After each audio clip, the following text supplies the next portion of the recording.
ஏய் பசங்களா, குட்டி பசங்களா, தட்டுங்க. நீங்க உங்களுக்குள்ள ஆளுங்க நீட் எழுதி டாக்டர் ஆகணும், லாயர் ஆகணும், போலீஸ்காரன் ஆகணும், ஐஏஎஸ் ஆகணும், ஒரு நாள் எம்எல்ஏ ஆகணும், மந்திரி ஆகணும். அப்போ வந்து ஒரு பொன்னான ஒரு பொற்காலம் நடக்கும் நம்ம பசங்களுக்கு. அதுக்கு பார்த்தா நமக்கு 5000 ரூபாய் கொடுப்பேன், நீ 4 வாட்டி பிரியாணி வாங்கி போடு, பசங்க அப்படியே செடியில் கிடக்கணும் உனக்கு நினைக்கிற ஒரு ஆட்சியை நமக்கு வந்து ஆதரவு அளிக்க கூடாது.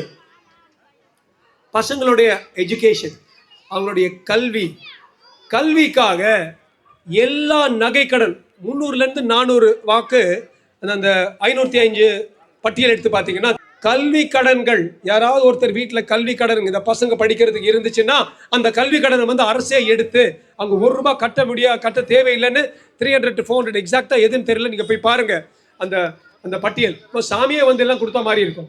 அதை நம்பி நம்ம ஆளுங்க வாக்கு போட்டாங்க. அதே போல நகை கடன், உங்க வீட்டில் எந்த பெண்மணியும் நகை கடன் எடுத்திருந்தால் அந்த நகை கடன் வந்து அரசே வந்து உள்ள வந்து அந்த நகை கடனை வந்து அவங்க எடுத்துருவாங்க, உள்வாங்கிடுவாங்க, உங்களுக்கு ஒண்ணுமே இல்லைன்னு சொன்னாங்க. நாமும் நினைச்சோம் நகை இருக்கிற இடத்துல இப்ப சோகை தான் இருக்குதுமா, கல்வி இருக்க வேண்டிய இடத்துல தோல்விதாம்மா இருக்குது. இது மாதிரி நல்லா வச்சு செஞ்சுட்டாங்க.